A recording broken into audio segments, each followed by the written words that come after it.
Shalom guys, salam sejahtera, shalom Elohim. Berikut adalah kesaksian dari dua orang muslimah yang kebetulan namanya sama, dua-duanya bernama Nur. Telah dinubuatkan bahwa akan ada orang yang mendapat penglihatan dan mimpi-mimpi. Peristiwa ini sedang terjadi di mana-mana di seluruh dunia. Yuk kita dengar kesaksian mereka. Saya pikir itu setan gitu. Saya kan nggak pernah baca Alkitab tuh. Saya nggak tahu hanya Yesus yang ngomong seperti itu. Sedangkan Muhammad aja nggak pernah ngomong seperti itu. Jadi saya herannya gini, laki-laki siapa tadi yang ngomongnya? Saya sampai terpenuh terpikir gitu kan. Ini siapa ini ya? Jangan-jangan setan kali ya. Saya pikirannya setan karena tengah malam saya berdoa minta sama Tuhan, nggak taunya Tuhan jawab. Hari Senin sore mau sholat maghrib, saya nggak mau sholat maghrib lagi, kata saya. Saya nggak mau sholat lagi, saya mau jadi orang Kristen aja. Nah terus akhirnya itu perut saya yang gendut akhirnya sembuh total dan pendarahan pun nggak keluar lagi. Nama saya Nuria. Orang sering memanggil saya dengan sebutan Nur. Dari keturunan Melayu. Bapak saya Melayu, mama saya Jawa. Jadi saya keturunan Blaster. Mula-mula itu roh saya kayak dibawa. Pertama kali itu ya saya dibawa dua malaikat itu.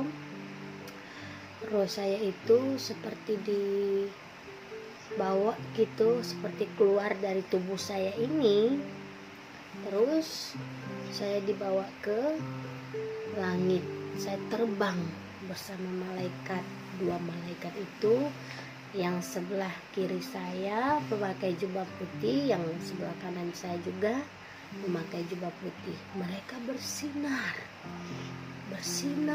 sekali, seperti cahaya yang bersinar. Saya tidak mengenalnya, tapi dia mengenal saya. Saya merasakan sosok yang luar biasa waktu pada saat itu ya. Saya merasakan ada damai, sukacita. Waktu pertama saya mula-mula dibawa itu ya saudara, saya itu dibawa ke neraka.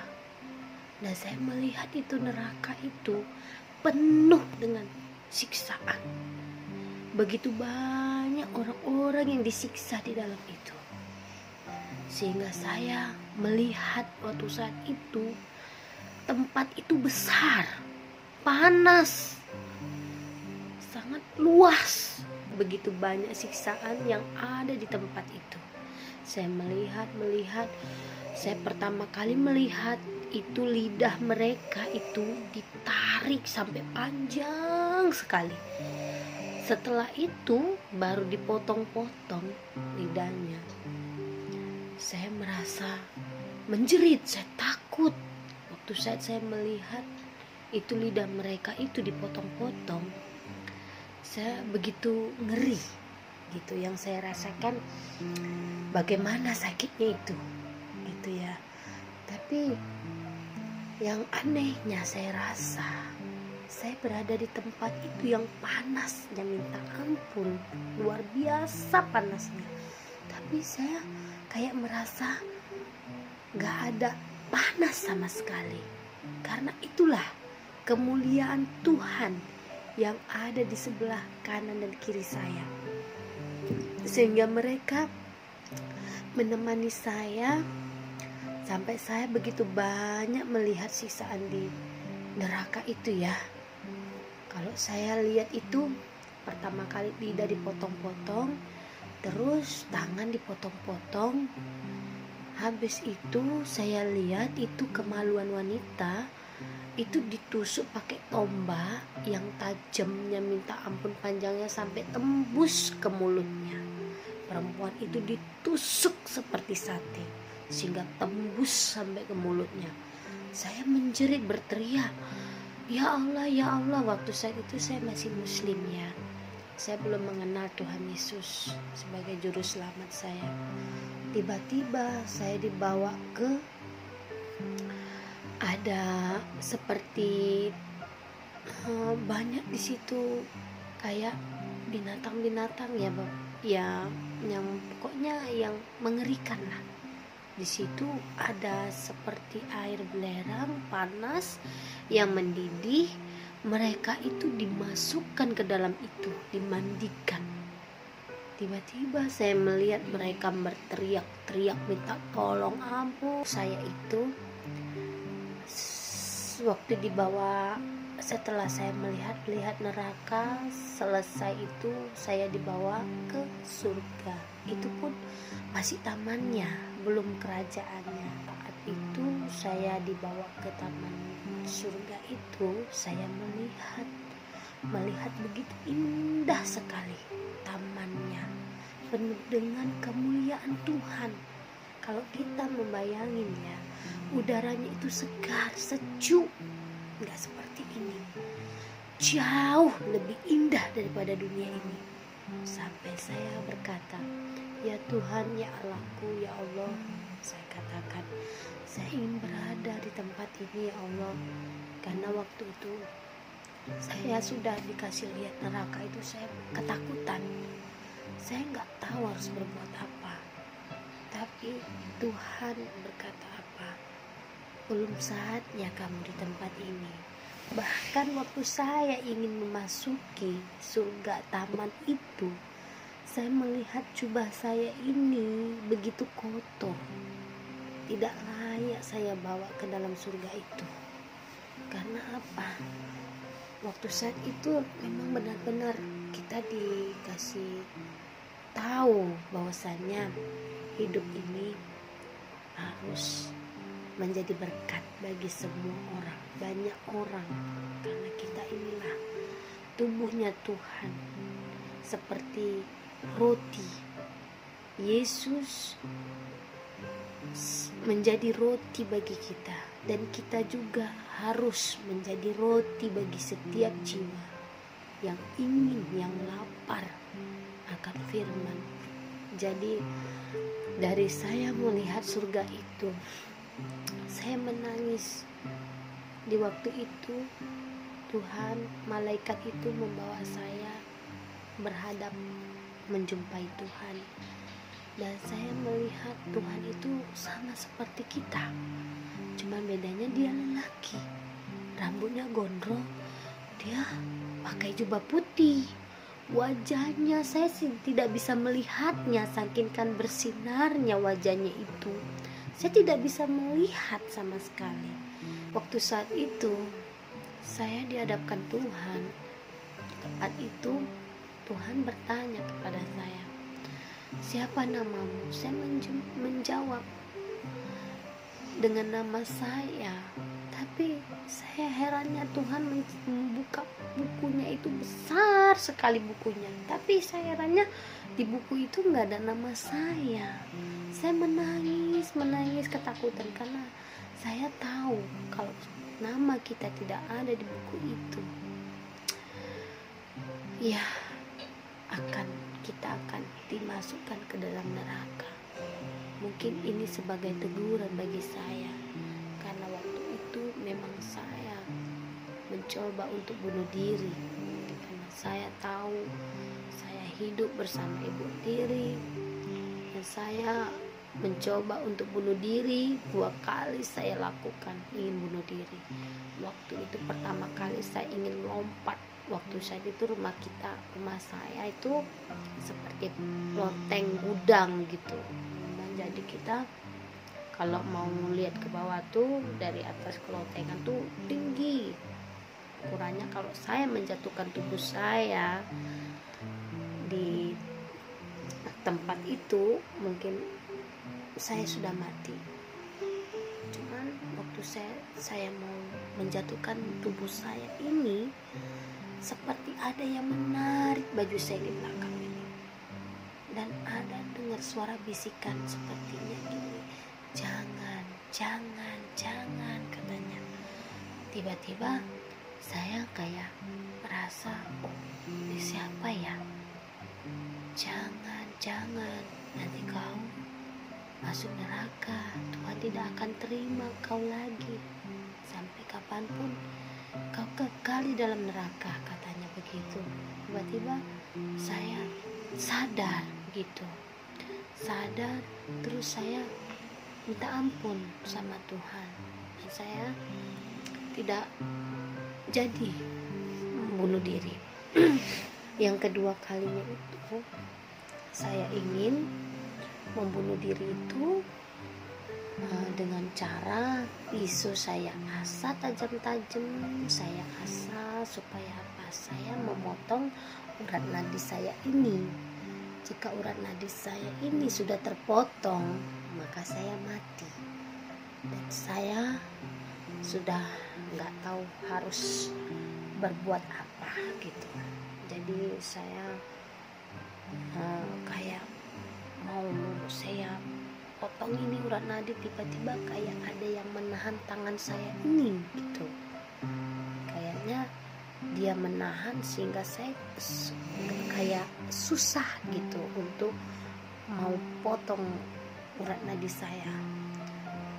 Setelah itu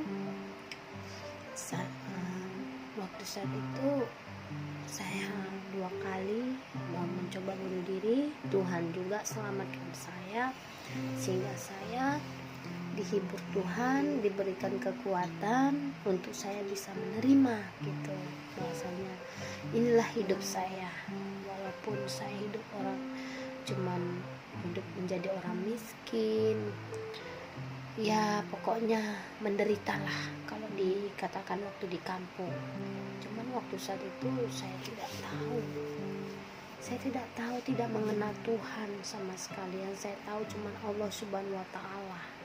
Itulah karena kami orang Melayu paling fanatik sama agama Islam kami gitu. Jadi saya berdoa di sebelah rumah saya itu ada batu besar.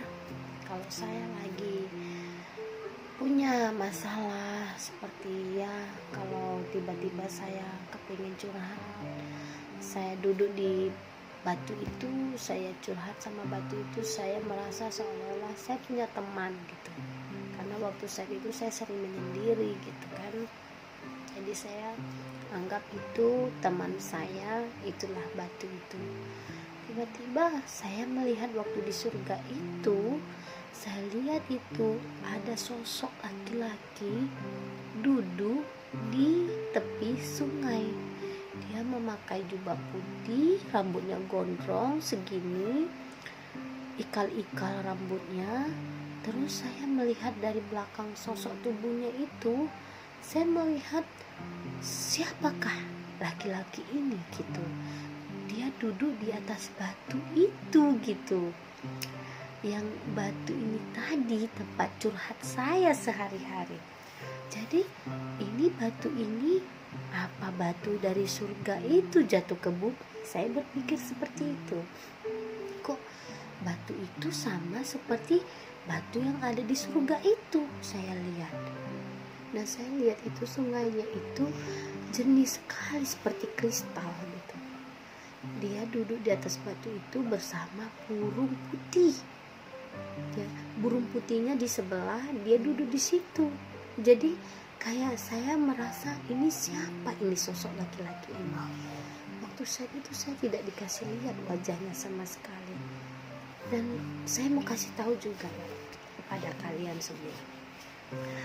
Nah, saya waktu saat itu, waktu saya melihat surga itu, saya itu seperti karena dewasa. Nah, saya tidak merasakan sakit sama sekali. Dan tubuh saya seperti tidak ada pernah merasakan sakit. Bahkan saya merasakan di surga itu memang luar biasa sekali indahnya. Itu pohon-pohon indah sekali, bunganya indah. Dan saya melihat ada gerbang di situ tertutup karena saya belum, waktu saat itu Tuhan bilang saya belum waktunya untuk ke tempat itu. Jadi Tuhan tidak izinkan saya masuk. Cuman saya dikasih lihat itu tamannya dan beserta itu tempat penghakimannya. Tapi yang saya herannya, Tuhan tidak menanyai agama kita di situ. Tidak ada menanyakan agama sama sekali. Cuman Tuhan berpesan, terakhir kali Tuhan pesan sama saya, aku akan memberi kamu kesempatan untuk hidup kembali, katanya. Tapi ingatlah, katanya begitu, ingatlah, sewaktu kamu hidup di dunia, berbuat baiklah engkau, katanya. Jadi saya merasakan Tuhan itu memang luar biasa. Dan saya merasakan Tuhan itu baiknya minta ampun. Saya yang sudah berdosa, bahkan dosa saya pun tidak tahu saya harus balas seperti apa kebaikan Tuhan ini. Tapi Tuhan berkata, karena aku mengasihimu, katanya, aku mengasihimu karena saya menikah. Saya tidak mengenal yang namanya Yesus ini. Dan saya pun tidak pernah membaca yang namanya Alkitab. Karena waktu saat itu saya membaca Alkitab, saya dimarahin sama guru ngaji saya. Katanya, nanti kalau kamu baca itu, kamu jadi orang Kristen, katanya. Makanya setelah itu saya takut untuk membaca Alkitab. Saya kayak dilarang gitu. Cuman mungkin waktu saat itu saya tidak mengenal Tuhan. Dan Tuhan katakan sama saya terakhir kali, suatu saat nanti akan ada orang yang akan menyelamatkan jiwamu sehingga namamu ada dalam buku ini. Tapi saya tidak tahu buku apa itu. Waktu saat itu saya tidak mengenal dia, dan saya tidak tahu bahwasanya itulah buku kehidupan. Dan disitulah tempat orang-orang yang tertulis namanya di dalam buku kehidupan itu. Nah, saya baru saat ini, baru sekarang ini mengerti bahwasanya mimpi roh yang keluar itu, yang Tuhan kasih tunjuk kepada saya, itu memang nyata. Oh, enak kali kau. Aku pikir aku mau masuk Kristen, sorry aja, daripada aku masuk Kristen, aku bilang lebih bagus aku mati, aku bilang gitu. Gua anti tuh namanya Yesus, mana mungkin Yesus itu Tuhan, sampai saya hujat itu Yesus itu. Pokoknya begitu banyak hujatan untuk Yesus itu. Saya paling benci sekali yang namanya Yesus itu. Tapi gak tahu ya, tiba-tiba kok kayak ada yang menggerakkan hatiku gitu. Dia suruh baca Alkitab, kayaknya aku kayak ada tergerak hati untuk membaca Alkitab itu. Penasaran juga kan, pengen tahu isinya itu seperti apa. Orang Kristen ini kok apa kali gitu, kok percaya kali sama Yesus ini, apa rahasianya? Saya mulai penasaran waktu itu.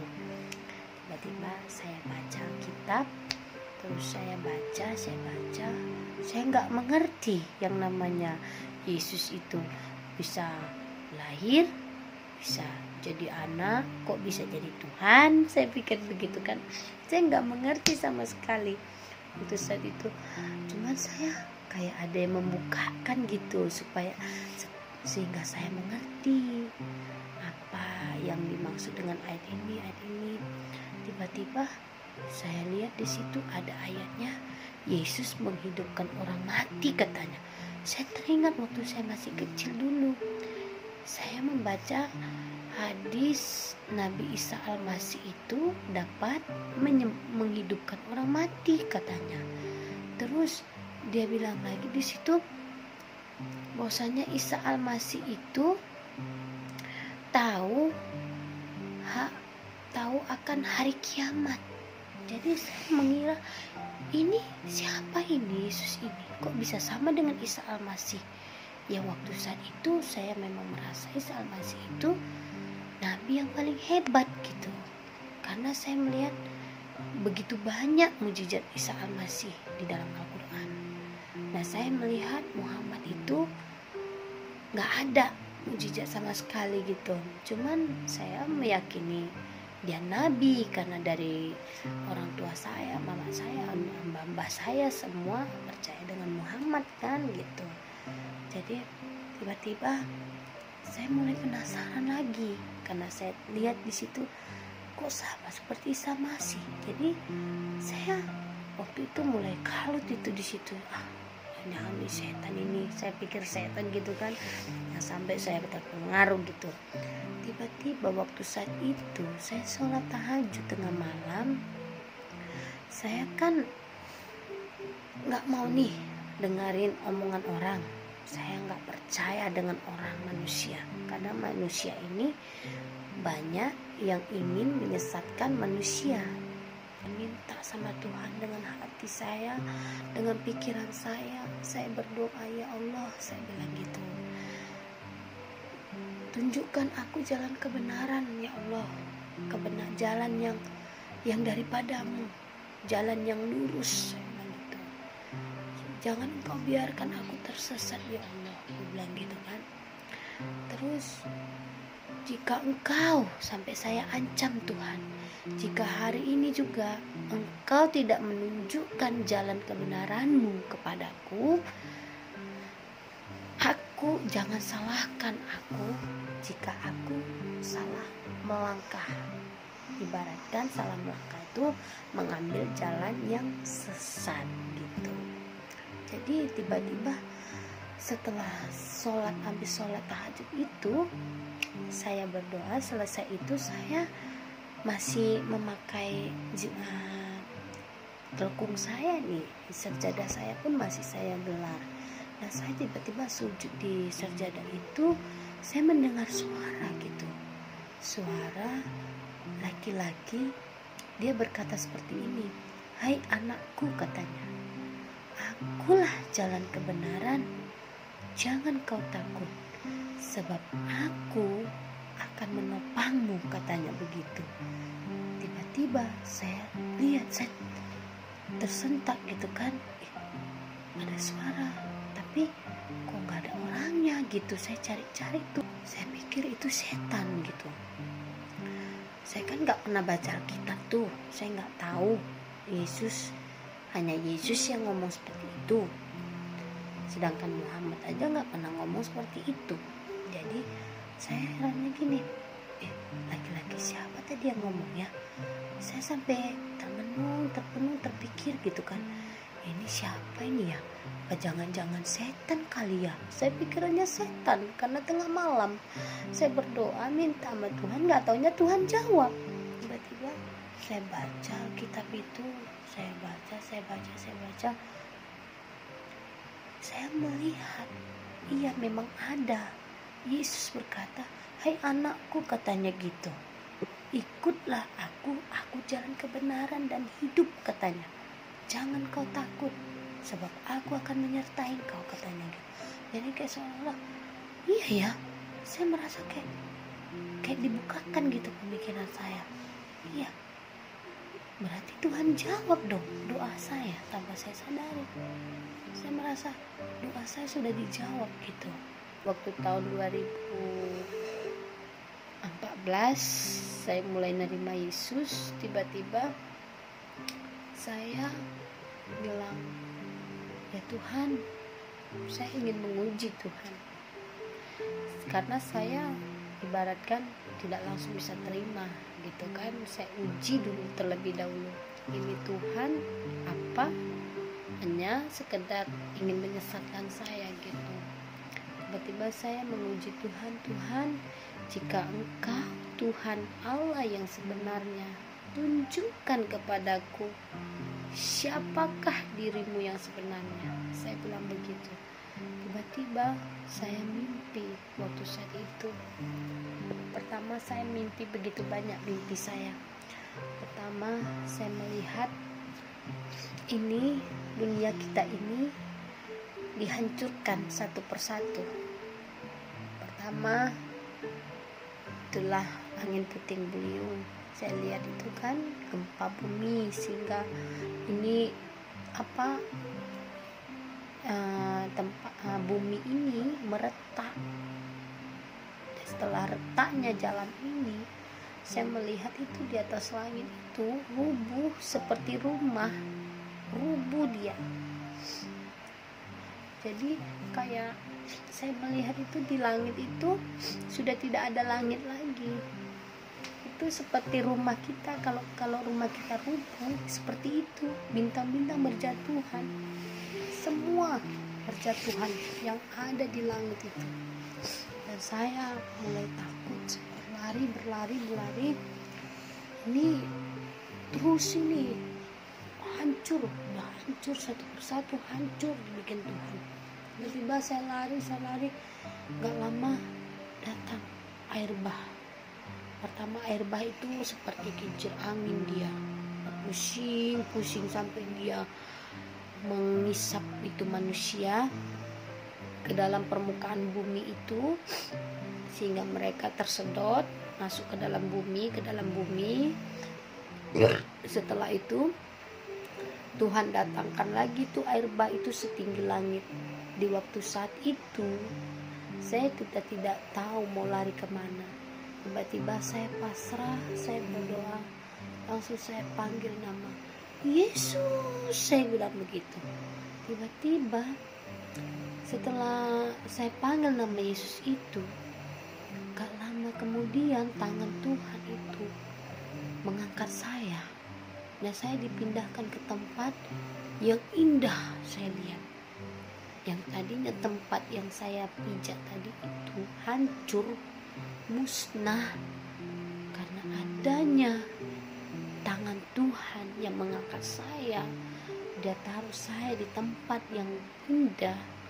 Saya melihat, dan waktu saat itu saya menyelamatkan, ada jiwa juga yang saya selamatkan di situ.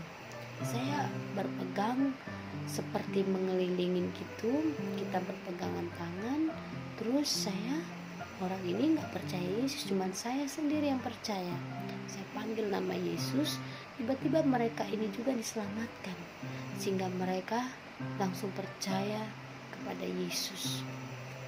Saya katakan bahwasanya di bawah kolong langit ini tidak ada diberikan nama selain yang daripada nama Yesus. Hanya dialah yang bisa menyelamatkan kita. Karena saya melihat waktu saat itu iman saya mulai tumbuh waktu saat itu. Di situ saya lihat itu pertama kali saya dimimpikan. Nah, saya kasih tahu sama keluarga saya, sama mertua saya, sama teman-teman saya ceritakan. Ya kalau mereka mau percaya ya bersyukur, kalau nggak percaya pun yang terserah. Yang pastinya saya sudah mengatakan apa yang saya alami gitu. Tiba-tiba waktu saat itu di mimpi yang kedua saya melihat itu seperti saya melihat di bukit ada gersak tandus gitu kan. Saya melihat ada salib, terus itu Yesus itu disalib, darahnya itu bercucuran satu tempat itu. Saya lihat itu banyak gitu, darah Yesus ini banyak, padahal cuma satu, tapi darahnya itu banyak sekali, sampai darahnya itu sampai ke kaki saya, padahal saya berdiri jauh daripada dia. Salib itu sampai mengalir di kaki saya, darah Yesus tadi. Dan saya lihat tapak kaki saya penuh dengan darah. Itulah makanya saya berpikir gini, Tuhan, apa maksudnya ini? Kok darahnya Yesus kok sampai ke kaki saya gitu? Saya mulai penasaran. Tuhan kasih tahu saya, karena darahku inilah yang akan menyucikan dosamu, sehingga engkau tidak berbuat dosa lagi.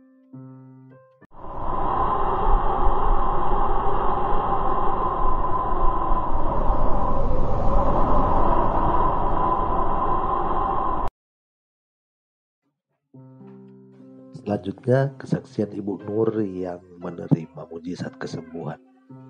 2010 dia datang, tapi saya nggak mau. Masih saya keraskan hati, yaitu makanya sampai semua habis untuk berobat. Udah rumah, udah mobil, udah motor, semua udah habis. Pokoknya saya uang 1.000 perak pun saya nggak punya. Makan pun minta ke ibu saya. Pokoknya saya waktu saya habis sholat tahajud, saya baca tasbih yang bunyinya inna lillahi wa inna ilaihi rojiun sama la haula wala quwata illa billahi alil azim. Kalau inna lillahi asal dari Allah, kembali kepada Allah. Terus la haula tiada daya dan upaya, hanya Allah yang berkuasa. Berkuasa atas hidup saya. Nah, terus pada saat itu langsung datang sosok itu atau gimana, Bu? Itu waktu tahun 2010 saya didatengin, tapi saya nggak mau. Dia bilang, ayo kamu ikut aku. Enggak, saya nggak mau. Nah, akhirnya ya saya memang lagi sakit pendarahan sama perut saya kayak orang hamil tua. Tapi saya berobat ke dokter kemana-kemana, tapi katanya nggak ada penyakit. Tapi saya terus berobat karena saya pengen sembuh. Cuman karena sembuhnya cuman saya bilang, saya nggak mau sholat lagi. Waktu hari Senin mau malam Selasa itu, mau maghrib, saya nggak mau sholat lagi. Saya mau jadi orang Kristen. Di saat bilang saya mau jadi orang Kristen, itu perut saya langsung kempes dan pendarahan itu nggak keluar lagi. Tahunya saya ke gereja besar, di situ ada tayangan waktu kenaikan Isa Al-Masih. Nah, terus saya teriak di situ, itu yang bawa saya, saya gitu kan. Terus yang sebelah saya, itu mah Tuhan Yesus katanya. Oh itu Tuhan Yesus, ya nggak tahu siapa dia karena memang dia datang, tapi saya nggak tahu namanya, cuman hanya dia, hayu kamu ikut aku, hayu kamu ikut aku. Ya saya kan memang nggak ngerti gitu, belum ngerti apa-apa. 16 hari tuh saya udah nggak mau bangun, sholat pun saya sholat tayamum. Jadi saya nggak pakai air karena saya udah nggak bisa bangun, karena udah kondisi saya tinggal kulit sama tulang sama perut sama darah ngalir terus.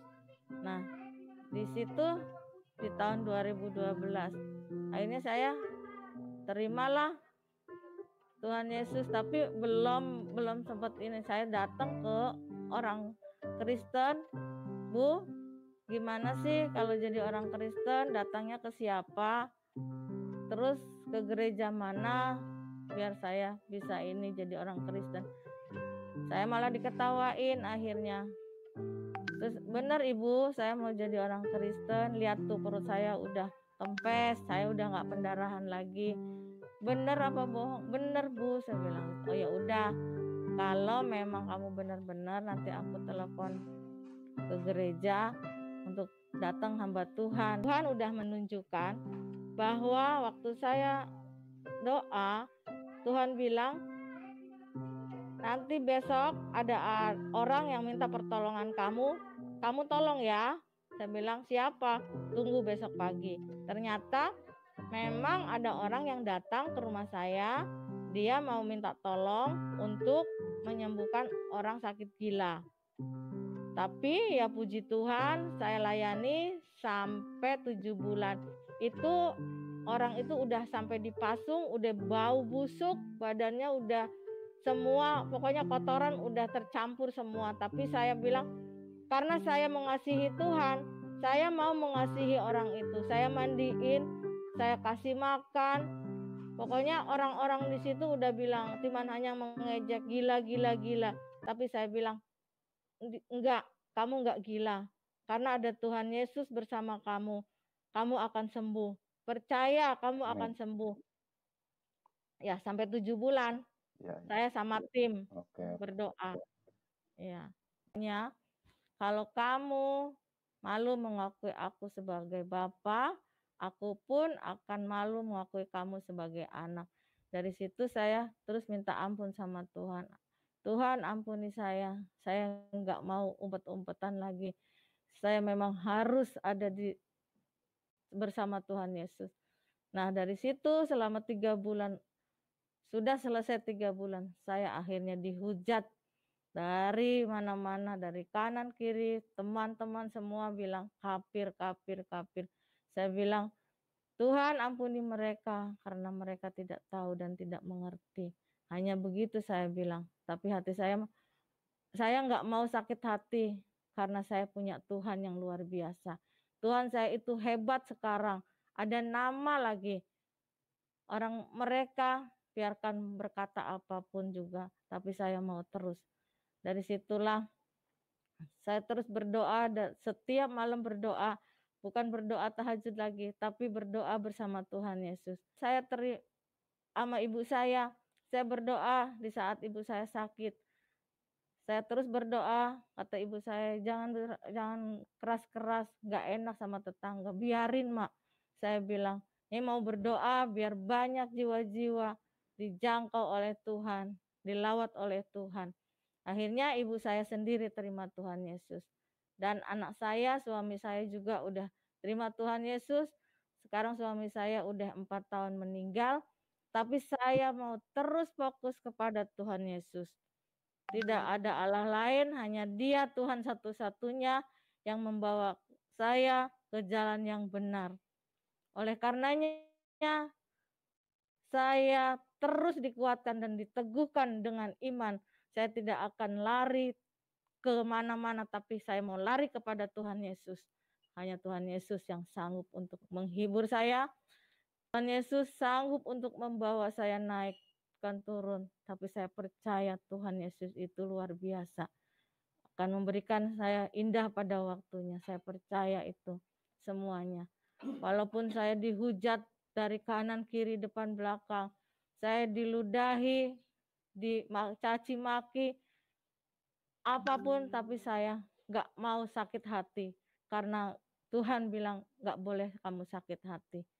Ya saya mengampuni orang-orang. Akhirnya sampai sekarang orang-orang yang meludahi saya, orang-orang yang jahat sama saya, sekarang udah baik kembali. Udah sekarang saya udah enak. Tapi memang saya mau untuk membawa jiwa-jiwa kepada Tuhan. Saya menyampaikan firman kepada gelandangan-gelandangan. Tapi ya saya hanya sebatas menyampaikan, tapi Tuhan yang berkuasa atas mereka. Bukan kekuatan gagah saya, tapi saya tidak bisa berbuat apa-apa. Saya ini manusia bodoh bagi saya, tapi bagi Tuhan tidak. Makanya saya dipilih Tuhan.